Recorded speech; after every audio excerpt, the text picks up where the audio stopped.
You can't transform yourself.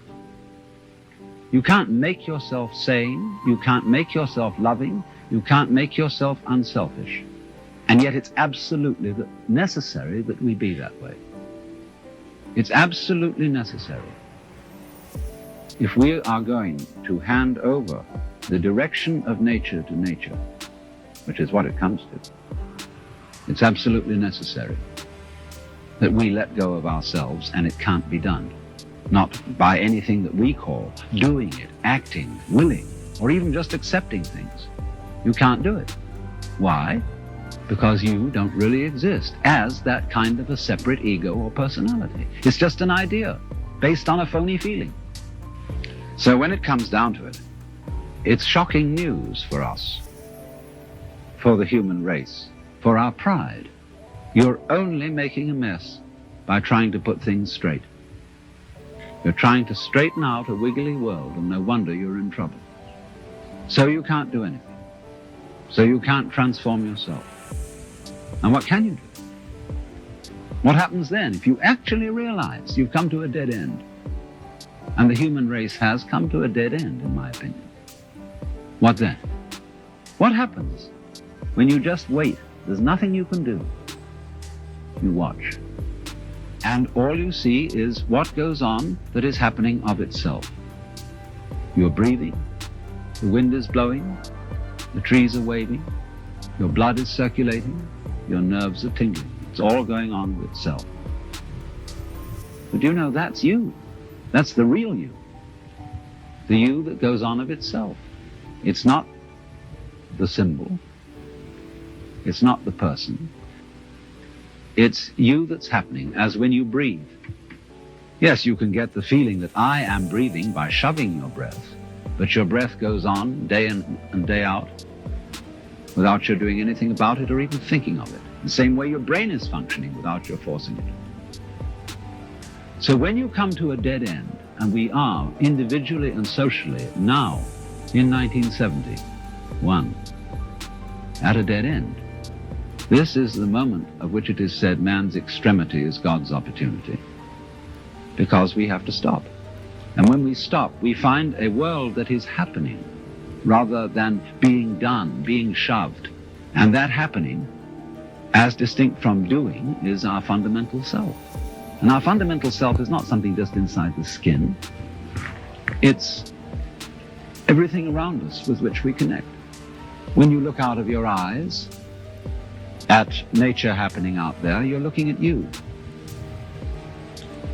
I'm not going to say what we should do from then on, but simply that before we think of doing anything in this critical situation, we realize the completely illusory nature of the beings that we think we are, and get back again to the beings that we really are, which includes all this outside world, no longer left outside.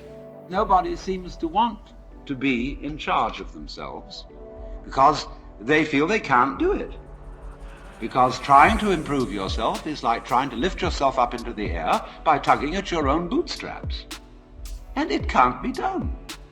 But supposing instead of that, seeing that there isn't really anything we can do to improve ourselves or to improve the world, if we realize that that is so, it gives us a breather in the course of which we may simply watch what is going on. Watch what happens. Nobody ever does this, you know. Therefore, it sounds terribly simple. It sounds so simple that it almost looks as if it isn't worth doing. Have you ever just watched? Watch what's happening and watch what you are doing by way of reaction to it. Just watch it happen. And don't be in a hurry to think you know what it is. In other words, people look at say, oh, that's the external world. Oh, how do you know? This real world is not spiritual. It is not material. The real world is simply. So could we look at things in that way?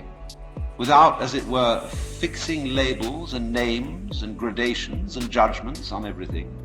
But watch what happens. When you are in this way freed from busybodiness and being out to improve everything, that your own nature will begin to take care of itself, because you're not getting in the way of yourself all the time. You will begin to find out that the great things that you do are really happenings. No great genius can explain how he does it. The fellow does something we can't understand. He surprises us. But you see, just in the same way, we cannot understand our own brains. Neurology knows relatively little about the brain, which is only to say that the brain is a lot smarter than neurology. And all growth, you see, is fundamentally something that happens. But for it to happen, two things are important. And the first is, as I said, you must have the technical ability to express what happens. And secondly, you must get out of your own way. But right at the bottom of the whole problem of control is, how am I to get out of my own way?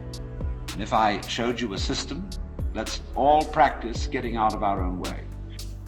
When you see, in other words, that doing something about your situation is not going to help you. When you see equally that trying not to do anything about it is not going to help you. Where are you? Where do you stand? You do not know where your decisions come from. They pop up like hiccups. And when you make a decision, people have a great deal of anxiety about making decisions. We're always worrying, did I think this over long enough? Did I take enough data into consideration? And if you think it through, you find you never could take enough data into consideration. The data for a decision in any given situation is infinite.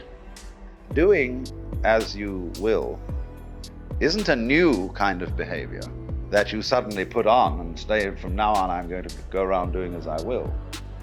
You have to realize first that that's what you've always been doing. So then you get in the state of liberated or mystical consciousness. You very often feel that a hill is lifting you up as you walk up it. The ground seems to heave beneath your feet, and up you go. And you get this strange feeling of lightness, of effortlessness, walking on air, never a care, this wonderful sense that there are no obstructions anywhere. There's nothing, as it were, banging you and making you do that. It all flows together, and that's a very common sense. You are actually, in that state of consciousness, you are perceiving the goings-on, the Tao, the course of nature, in the way it's happening. But in the ordinary way, you've been conditioned to resist it, to fight it, and to use those sensations of resistance to create a sensory basis for what you describe as the ego. To take the risk of doing what we want, which will work, to the extent that we realize that what I want, basically, what I really want is what you want. And I don't know what you want. Surprising.